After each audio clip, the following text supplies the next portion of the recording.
Imagine a cosmic battle so intense that it shook the very foundations of the universe. A struggle between gods and demons for the ultimate elixir of immortality.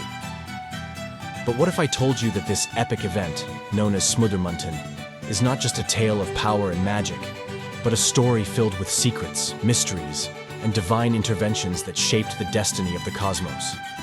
What hidden truths lie beneath the waves of this ancient myth? Samudra Manthan, the great churning of the ocean, is one of the most fascinating and mysterious stories in Hindu mythology. It's a tale where gods and demons joined forces, not out of friendship, but out of desperation, where from the depths of the ocean emerged treasures beyond imagination and a poison so deadly that it threatened all of creation. But what does this churning really symbolize? What deeper meanings are hidden in the treasures that emerged? And how did this epic struggle influence the very fabric of the universe? In this video, we're going to dive deep into the ocean of mythology to uncover the real story of Samudra Manthan. We'll explore the hidden symbolism, the divine artifacts that were born from the churning, and the powerful lessons that this ancient tale holds for us even today. Get ready for a journey through time, where every twist and turn of this myth will leave you questioning the very nature of good, evil, and the eternal quest for immortality.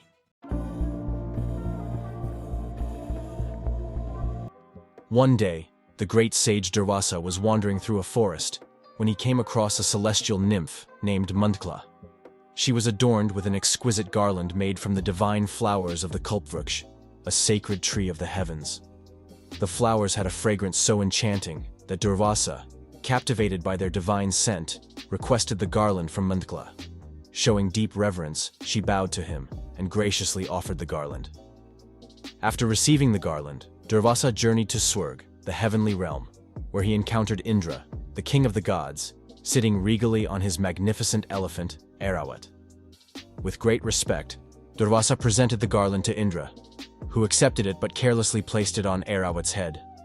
The enticing fragrance of the flowers drew the attention of the elephant, which picked up the garland with its trunk, sniffed it briefly, and then tossed it aside without a second thought. This act of disregard ignited Durvasa's infamous temper. Furious, he boomed with rage. "Indra, you have insulted me today. Not only did you fail to treat me with the respect I deserve, but you also disrespected the sacred garland by allowing your elephant to discard it so carelessly. Your pride has blinded you, and your arrogance has grown uncontrollably.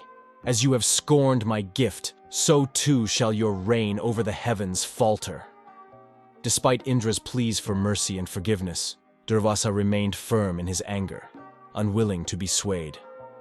From that fateful moment, the brilliance and splendor of the heavens began to diminish. The universe, once vibrant and full of life, became dull and lifeless. Even the plants on earth started to wither, and the people stopped performing the sacred sacrifices that honored the gods. This lack of devotion gave rise to adurm, or unrighteousness, and hinsa, meaning violence, across the land. Both gods and humans suffered immensely as droughts and poverty spread everywhere. The devas, the gods themselves, experienced unprecedented hardships, facing mortal afflictions such as old age and disease. Adding to this misery, the goddess Lakshmi, the divine embodiment of wealth, fortune, and prosperity, disappeared from the universe, retreating to the depths of the ocean. Sensing the weakened state of the devas, the asuras, demons, seized the opportunity to strike. They launched a powerful and merciless assault on the heavens, further crippling the already vulnerable gods. With their celestial abode overrun, the devas were forced to abandon their luxurious life in Swarga and were reduced to living like ordinary ascetics and beggars. Dressed in rough animal skins, they built simple huts and wandered the forests, enduring the same poverty, drought, and hardships that plagued the human realm. For 1,000 years, the devas lived in this unbearable state of misery, suffering in silence and desperation. Finally, overwhelmed by their distress, the devas sought refuge with Lord Brahma, pleading for his guidance. Seeing their unbearable plight, Brahma offered them advice. Seek the help of Lord Vishnu. Following his counsel, the devas approached Vishnu and begged for his aid. Lord Vishnu, compassionate as always, said to them, "There is only one way to restore the balance and return prosperity. You must make peace with the Asuras and form an alliance with them to churn the ocean. Use Mount Mandar as the churning rod and the great serpent Vasuki as the rope. Promise the Asuras that this churning will yield Amrit, the nectar of immortality, and agree to share it equally with them. But fear not, for I will ensure that the Asuras will never actually obtain the Amrit. Imagine a time when the balance of power in the universe was on the brink, where gods, the protectors of Dharma, were losing their strength, and the demons, or Asuras, were on the rise. The only hope to restore balance? A divine elixir hidden deep within the cosmic ocean. The gods, weakened and desperate, knew they could not retrieve this nectar on their own. Their only hope was to churn the great ocean, but the task was impossible without the help of their sworn enemies, the Asuras. In an unexpected twist of fate, the gods were forced to ally with the very demons they had fought against for eons. This uneasy partnership set the stage for one of the most extraordinary and pivotal events in cosmic history, a churning that would reshape the universe itself. But before we dive deeper into the story, let's take a moment to understand what Amrit truly is. In Hindu mythology, Amrit is akin to the ambrosia of Greek myth, the drink of the gods that grants immortality and immense power. Just as the Greek gods drink ambrosia to remain youthful and strong, the Devas consume Amrit to retain their immortality and divine energy. Interestingly, in Vedic traditions, Amrit is often referred to as Soma. According to the Agni Puran, the word mritum means wealth received by begging, whereas Amritam signifies wealth obtained without begging, symbolizing its divine, unearned nature. With this understanding, the gods approached Bali, the powerful king of the Asuras. Though the Asuras were ready to attack their longtime foes, Bali restrained them and listened as Indra, king of the gods, explained the proposal to churn the ocean together. Bali, intrigued by the promise of Amrit, accepted the alliance. Both the gods and the Asuras then began the monumental task of churning the ocean. For this, they needed a massive churning rod, and they chose Mount Mandara, a mighty and towering mountain. Together, they uprooted the mountain from the earth, intending to carry it to the ocean. However, the mountain's immense weight proved too much to bear. Many gods and demons perished under its crushing mass, falling in defeat even before the churning began. Just as hope seemed lost, and both sides were on the verge of abandoning their efforts, Vishnu, the preserver of the universe, arrived to aid them. In his infinite wisdom and strength, Vishnu placed the mountain upon the back of his eagle mount, Garuda, and effortlessly carried it to the ocean. Once there, he placed the mountain inside the water, preparing it for the grand cosmic churning that was about to begin. The stage was set for a celestial event that would change the fate of gods, demons, and the universe itself. Next, the gods and demons sought the assistance of Vasuki, the king of snakes, to act as the churning rope. Promising him a share of the Amrit, they persuaded Vasuki to help. Agreeing to the promise, Vasuki wrapped himself around Mount Mandara, and the great churning of the ocean began. The gods positioned themselves at Vasuki's tail, while the Asuras took hold of the snake's head. However, a major problem soon emerged. There was nothing to support the base of the mountain. Without any foundation, Mount Mandara began sinking into the depths of the ocean, making the churning impossible. Despite their best efforts, the Devas and Asuras couldn't keep the mountain afloat. Once again, Lord Vishnu intervened to save the situation. Taking the form of Kurma, a giant tortoise, Vishnu descended into the ocean. He placed the mountain securely on his enormous shell, providing a stable base for the churning to continue. With Vishnu's support, the churning went on for a long time. The gods, bolstered by Vishnu's presence, gained renewed energy, while the Asuras struggled, enduring the intense heat and smoke that emanated from Vasuki's mouth. Even though the Asuras had the snake's head, they suffered greatly from the flames and toxic fumes. Finally, after much effort, something began to emerge from the ocean. But to everyone's dismay, it wasn't the coveted Amrit. Instead, what surfaced was a deadly poison known as hala hala. The poison was so powerful that it spread across the sky like a thick, dark cloud, threatening to annihilate all life. Panic swept through the gods, demons, and even the creatures of the ocean as they realized the catastrophic potential of the poison. It was said to be so potent that it could destroy the entire universe. In their terror, both the Devas and the Asuras fled to Lord Shiva, beseeching him for help. They sang his praises, pleading with him to save the universe from the devastation of the poison. Knowing that Shiva was immensely powerful and immune to the effects of the poison, they placed their hopes in him. Moved by their pleas, Lord Shiva agreed to intervene. In a remarkable act of selflessness, Shiva consumed the deadly poison, protecting all beings from its lethal effects. However, even Shiva was affected in a small way. The poison caused his throat to turn dark blue. From that moment on, he became known as Neelkant, meaning the blue-throated one. His blue throat became a symbol of his great sacrifice and his role as the protector of the universe. The small amount of poison which dropped was taken by scorpions and serpents, who absorbed its venomous nature. In this way, Shiva saved the gods, demons, and all living creatures from the poison's deadly reach, allowing the churning to continue uninterrupted. The Devas and Asuras began to churn again, and one by one, treasures emerged from the sea. Each Puran has a slightly different list of items that emerged from the sea, but these are the main items that are common across all the Puran.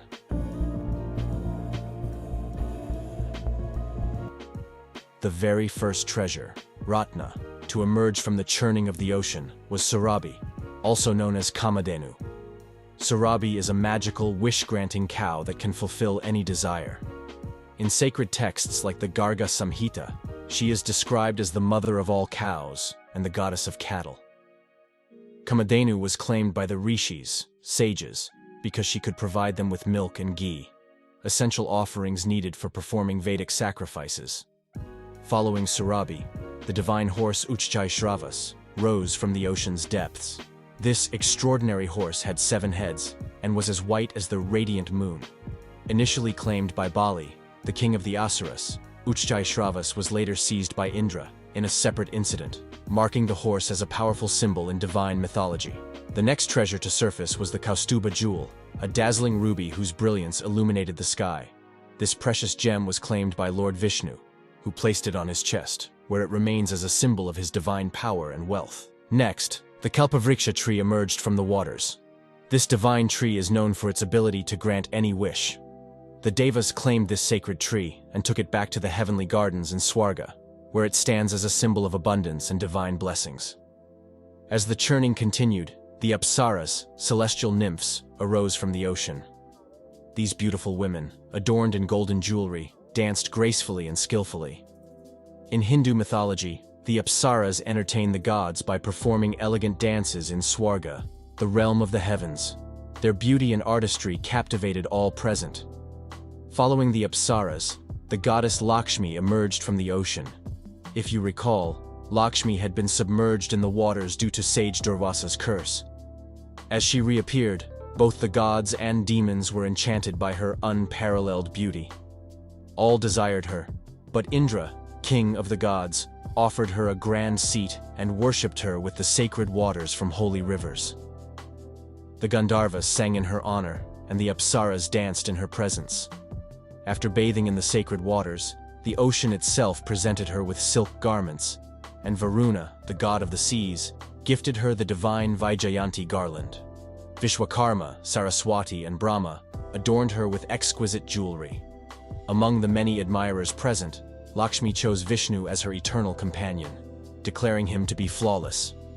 Thus, the goddess of wealth and Vishnu were united as eternal partners, to the praise of all. The Asuras, feeling disheartened after Lakshmi had chosen Vishnu, and not them, grew restless. To pacify them, the next being to emerge from the ocean was Varuni, the goddess of wine. To satisfy the Asuras, Lord Vishnu offered them Varuni, bringing some solace to their side. Another treasure to emerge from the depths was the moon, a radiant and powerful entity.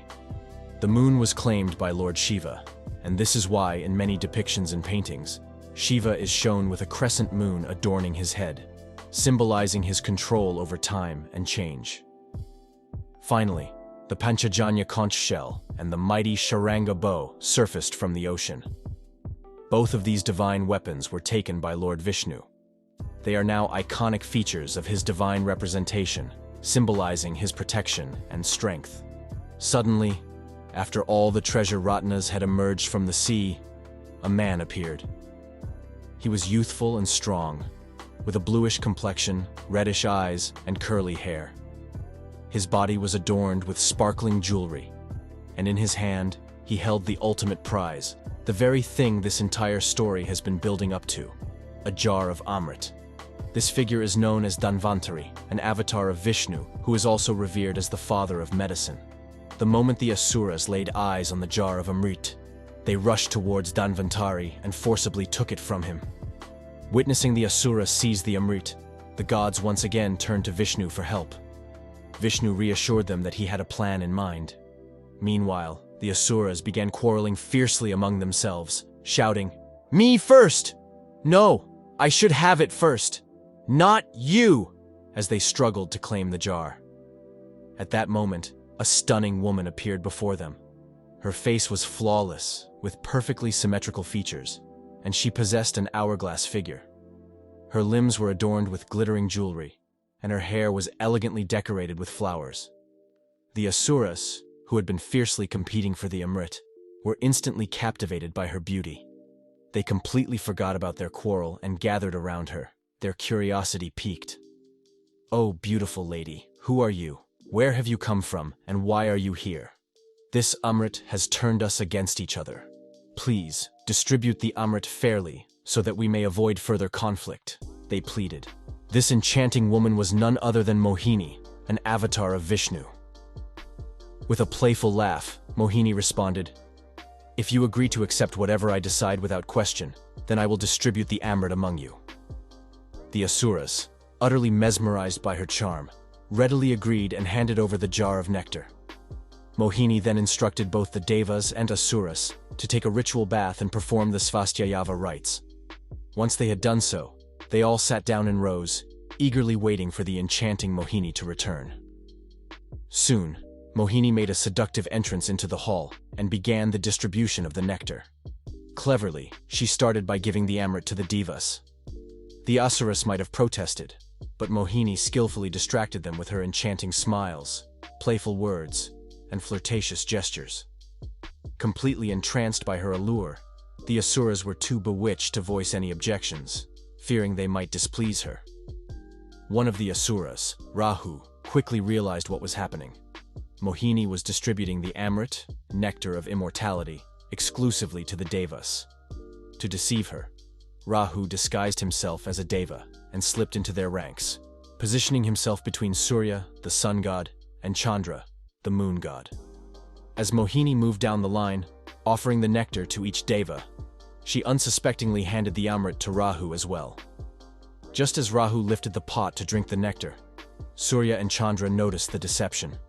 They immediately alerted Mohini, who swiftly invoked the Sudarshan chakra, discus, and decapitated the demon. However, it was too late. The Amrit had already passed down Rahu's throat. As a result, his body was severed into two parts, the head and the torso, legs, yet both parts continued to live on, making him immortal. These two parts are now known as Rahu and Ketu. Rahu and Ketu have harbored a deep enmity towards Surya and Chandra ever since. To this day, Rahu and Ketu periodically obscure the sun and the moon, leading to what we know as solar and lunar eclipses. Rahu and Ketu are also recognized as part of the Navagrahas, the 9 celestial deities representing the planets. Having ensured that all the Amrit was given to the gods, Mohini reached the Asuras, but by then, the pot was empty. She revealed her true form as Vishnu. The Asuras stood in stunned disbelief, realizing they had been tricked. As Vishnu mounted the mighty eagle Garuda and soared away, the Asuras were left in a state of shock. Gradually their shock turned to fury as they understood the extent of their loss. They had labored tirelessly to churn the ocean, yet received none of the Amrit. Enraged, they armed themselves and launched an attack on the gods. The Devas retaliated, and thus, a fierce battle erupted on the shores of the Milk Ocean between the Devas and Asuras. In the Brahmanda Purana and Padma Purana, it is mentioned that during the Varaha Kalpa, 12 significant wars occurred between the gods and the demons. The war that took place on the shores of the Milk Ocean following the Samudra Manthan is identified as the fourth of these conflicts, the Amrita Manthana War. On the shores of the ocean, the Devas and Asuras stood facing each other, fully armed and ready for battle. On one side, the Asura king Bali was in his flying chariot, Vaihayasa, which could soar anywhere at his command. Bali was accompanied by formidable demons like Namuchi, Sambara, Bana, Viprakiti, Ayomukha, Aristanemi, Maya, Sumba, Nishubha, Jamba, and others. On the opposite side, the god Indra sat atop his elephant, Airavata, with Vayu, Agni, Varuna, and other nature gods standing beside him. Both sides charged at each other, on foot and mounted on elephants, chariots, horses, camels, and various other creatures. King Bali engaged in combat with King Indra, while Kartikeya clashed with Guha. Vishwakarma faced off against his counterpart Maya. Namuchi battled the god Aparajita, and the goddess Bhadrakali fought fiercely against Sumba and Nisumba. Durmarsa confronted Kamadeva, and the Maruts took on the Nivata Kavacha demons, among others. The battlefield soon became shrouded in dust and stained with blood. Severed limbs, broken bows, and flagstaffs, along with shattered ornaments, were scattered across the war-torn ground. Bali unleashed 10 arrows at Indra and his elephant, Airavata, but Indra skillfully intercepted each arrow mid-air with his own. Bali then summoned a powerful Shakti missile, yet before he could even launch it, Indra obliterated it. Undeterred, Bali tried to use multiple weapons, but Indra destroyed every single one of them. Being a master of illusions, Bali vanished and conjured a massive mountain over the battlefield. From this mountain, burning trees, boulders, serpents, lions, and tigers rained down, assaulting the armies of the gods. Female Rakshasis, ogresses, joined the attack, hurling flaming rocks at the Devas. The gods were thrown into panic and desperately prayed to Vishnu for assistance.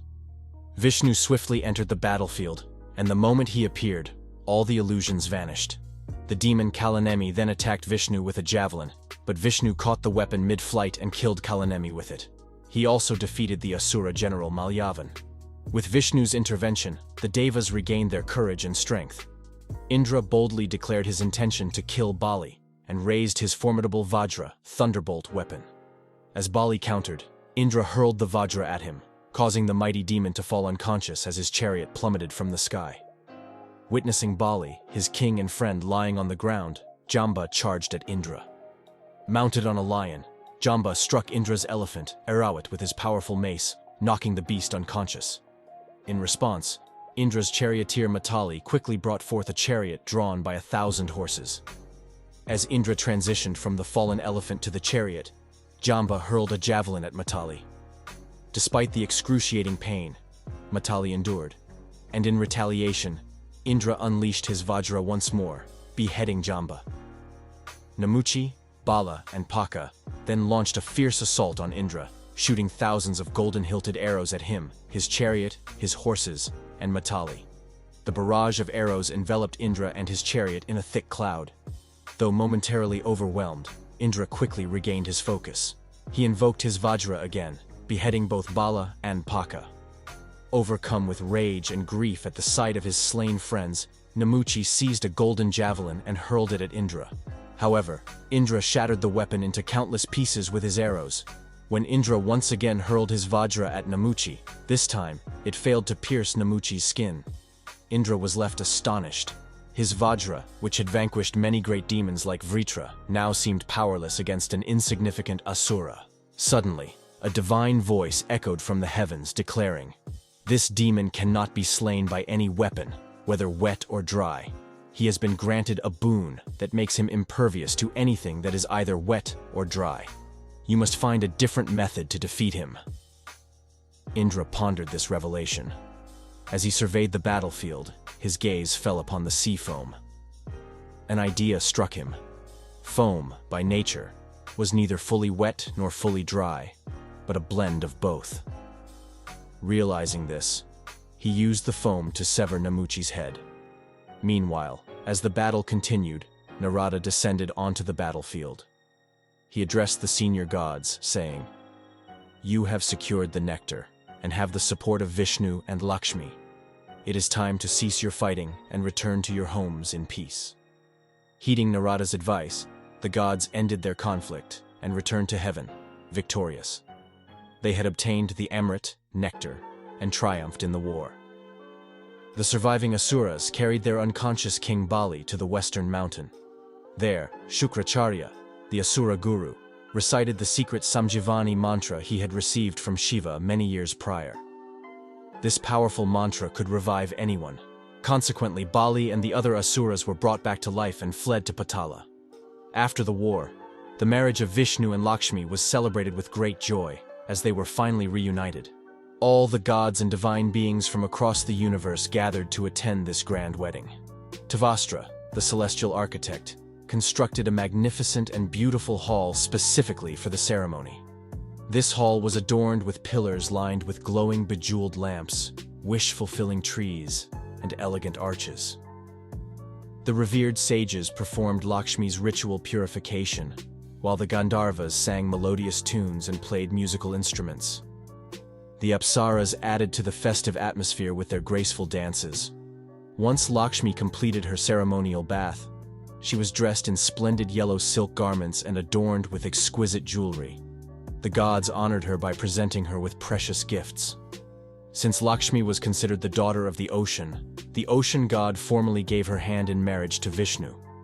The wedding rituals were solemnized by Brahma and the rishis, with Vishnu and Lakshmi circumambulating the sacred fire. The wives of the gods and the river goddesses sang praises of the divine couple and offered them various gifts. The wedding was celebrated with immense joy and grandeur, marking a joyful conclusion to the tale of the Samudra Manthan. What did you think of this story of cosmic struggle and divine celebration? If you enjoyed this tale, don't forget to hit the like button. Your support means the world to us, so make sure to subscribe to our channel for more such enthralling stories from the ancient epics and beyond. Ring the bell icon so you never miss an update from us. Each click brings you closer to the next epic adventure. And remember, your thoughts and comments fuel our passion to bring you these tales. So, do share your views on this incredible saga in the comments below. Until next time, may the blessings of the divine be with you. Stay tuned for more timeless stories. And as always, keep the spirit of learning and curiosity alive. See you in the next video.